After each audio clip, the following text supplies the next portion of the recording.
Well, folks, I've got a sad story to share with you today, and it's one that I wished I didn't even have to talk about, but I really do believe that we should. I think that we should raise as much awareness on these kind of stories as we can. A while back, I did a story that was similar to this one, and when I did, I had a long-time listener reach out and say that they felt as though I was reaching, like that I was just reaching to try to find content, and I was trying to find a way to politicize a moment. And me and this person exchanged some emails back and forth about this because I wanted them to understand, and I want you to understand that I'm not covering this story because I'm trying to politicize a moment. I'm doing it because I think more people needs to be aware of what's going on, and they need to understand that they're being distracted by a whole bunch of culture wars and getting worked up over those things while these real life stories are happening. The right wing and the radical right media in this country, all the bro podcasters, all those places have absolutely just declared war on the trans community, and they go after them and they make that their entire existence, calling that out. And they do that, in my mind, to distract from the kind of stories that we're going to be talking about today. If this story was a girl who lost a Olympic boxing match to a trans athlete, or if this story was about a girl who got hit in the head with a volleyball, well, MAGA and Donald Trump would absolutely politicize that, and they would invite that girl to the speeches, which they have, by the way, and turn it into an entire segment of their speech to demonize another group of people. I'm not here to do that. I'm here to let you know that these type of things are happening, and they're happening because of the radical authoritarian regime that we live under now. And this is the world we live in post Roe versus Wade. So I want to also point out that in these videos, I never promote nothing. I never push nothing. I never tell you to do anything. All I'm asking you to do is listen to this story and realize these types of things are happening. And the next time you're sitting at the kitchen table and someone wants to go off about a volleyball match that they feel was unfair, why don't you just share them this story? Because I think they need to hear more like this. So we're going to go over to MidasNews.com. This one's by Aaron Parnas. Modern day Handmaid's Tale. A Georgia woman kept on life support for months to deliver fetus under abortion law. The outcome of Georgia's abortion restrictions. So, um, in a story drawing comparisons to The Handmaid's Tale, a Georgia woman has spent over 3 months on life support, not for her own survival, but to sustain the pregnancy she was carrying when she was declared brain dead. Adriana Smith, a 30-year-old nurse and a mother from Atlanta, was just under 9 weeks pregnant in early February when she was diagnosed with blood clots in her brain. Tragically, she soon lost all brain function and has since been kept alive by machines under Georgia's restrictive abortion law. Now, Smith's decline began with severe headaches. According to her mother, April, Adriana sought treatment at Northside Hospital, but was sent home with medication and no diagnostic scans like a CT. If they had done that or kept her overnight, they would have caught it. It could have been prevented. By the following morning, Adriana gasped for breath in her sleep. Her boyfriend, alarmed by the choking sounds, called 911. She was rushed to the Emory Decatur Hospital and later transferred to Emory University Hospital, her own place of work, where doctors attempted to relieve the pressure on her brain. Those efforts came too late. Smith was declared brain dead, but her pregnancy, just beginning its second trimester, complicated everything. Georgia's controversial heartbeat law, which bans most abortions after cardiac activity is detected in a fetus around 6 weeks gestation, is at the center of this heartbreaking case. Under this law, a fetus is granted legal personhood once a heartbeat is detected. According to Smith's family, doctors told them they are legally bound to keep her on life support until the fetus reaches 32 weeks, viable enough to be delivered via a C-section. Smith, who is currently 21 weeks pregnant, that means her body may remain on life-sustaining machinery for over 2 more months, without brain activity, without any hope for recovery, simply to bring her fetus to term. April Newkirk, while mourning her daughter, now finds herself entangled in a politically charged legal and medical battle. They asked me if I would agree to a procedure to relieve the pressure, and I said yes, she recalled. Then they called me back and said they couldn't do it. No one seems to be able to give her a clear answer as to why, except that the law may prevent doctors from ending life support until the fetus can survive outside the womb. To many, Adriana Smith's case is not just a tragedy, it's a chilling glimpse into what life under abortion bans can look like. A woman who is no longer alive is being used as an incubator, her family powerless to act on what they believe she would have wanted. Her mother, a grief stricken figure caught in a legal maze, is left not only mourning her daughter, but waiting in limbo for the birth of a grandchild under harrowing circumstances.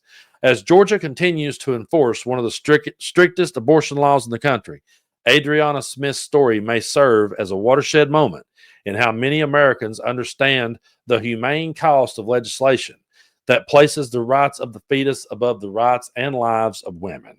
While the law may demand viability, her family is left asking deeper questions at what cost.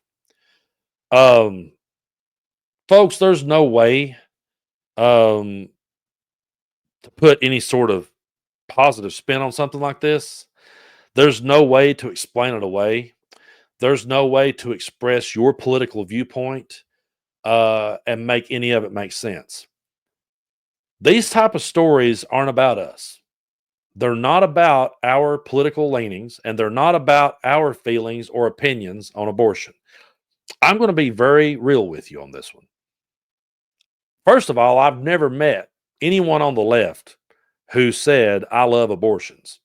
I've never heard someone say that. No one loves the idea or the concept. That's not what it is. What we believe is that a woman should be in control of her own body. She should be able to make her own medical decisions with zero influence from anyone other than herself and her doctor. That's it. So you can't make the argument to me that you're going to kick it back to the states, because that's still state government making the decision for her. JD Vance will make it sound like, well, hey, just move to a state, move to a different state if you don't like the laws where you're at. But then there are states making rules that if you leave the state and get an abortion, they could prosecute the doctor over there, and they could bring you back and prosecute you in your home state. So it's all about controlling of the women. But I myself personally, I don't like the thought of an abortion. I mean, it's not something that I'm sitting here, rooting for. No one does. That's how they've portrayed us for so long, that somehow we're just for this type. That's not what it is. That's not even the conversation. The conversation is a woman's life and her decisions. And now we have a story this drastic. And I know that it was a hard one to read, and I know it was a hard one to get through. It was a hard one to hear. A whole lot of you may have tuned out while I was reading it, but more people needs to tune in to these type of moments. And the next time that you hear someone going off about a volleyball game or a boxing match, or who's going to use the bathroom where, remind them that these type of stories exist, and more of these type of stories are existing every day, because Roe versus Wade was overturned and women lost their rights. And they did so because Donald Trump stacked the Supreme Court in his favor, and in MAGA's favor, and in the evangelicals' favor. And I know there are people out there who would twist this and try to make this about them and try to find some sort of silver lining in that. There is not one. And I don't care who out there can find a way to spin this. Their opinion on this one is absolutely irrelevant. And now this young mother's family is left powerless. So the next time you wonder, well, what would happen if my daughter had to play a trans person in a volleyball game? Well, let's let the schools decide that one, and then good luck to your daughter. If she gets her ass kicked in a volleyball game, that won't be the worst thing that ever happened to her. Okay, she'll live to tell about that. These type of stories here are the ones that should upset people more. These are the type of stories that should make people say, "Whoa, wait a damn minute! We're not going to let women be treated this way. We're not going to let the government be making these types of decisions. We're not going to sit back and watch families like this suffer." And it's hard to even talk about these things, because I'll be honest with you, as I'm sitting here talking, and I never have a script in front of me, I'm just thinking. But as I'm sitting here talking, I'm trying to think of the most respectful way to go about talking about it without just going off the rails and cussing like my uncle. talk about my uncle a lot of times, and I say to myself, how would my uncle have handled a video like this if he could have been around to be a content creator? Well, this video probably would have got him banned because he wouldn't have been able to hold it together. Um, yeah, how can you when you read something like that? These are the types of stories that should spark outrage, not a transgender on a beer can. This should have made Kid Rock want to go out and shoot up some Bud Light. You know, something like this is something that should make someone mad and upset. And hey, let's do something. Let's. And I'm not saying go out and do an act of violence. I'm just saying, hey, let's stand up and let's get angry about this. And let's speak up about it. This is the type of thing. Instead of burning your Carhartt and refusing to shop at Target, these are the types of stories that should get people that worked up. But people don't like talking about this one. I know it made a lot of people uncomfortable, even my own listeners, and it made me uncomfortable reading it. But it's time that we realize that more stuff like this is going on in the world. And it's time we raise awareness to it. And the next time that one of my, extended family members starts telling me a story about some girl that got beat in a basketball game, I'm going to send them this story and just ask them which one really truly outrages you the most. Again, I didn't want to do the story. I wish we lived in a world where this story wasn't even reality, but unfortunately, we're living in it. And I've had so many people say to me, Brando, have you watched The Handmaid's Tale yet? I get asked that all the time. No, I haven't been able to bring myself to start it because I'm trying to take care of my mental health.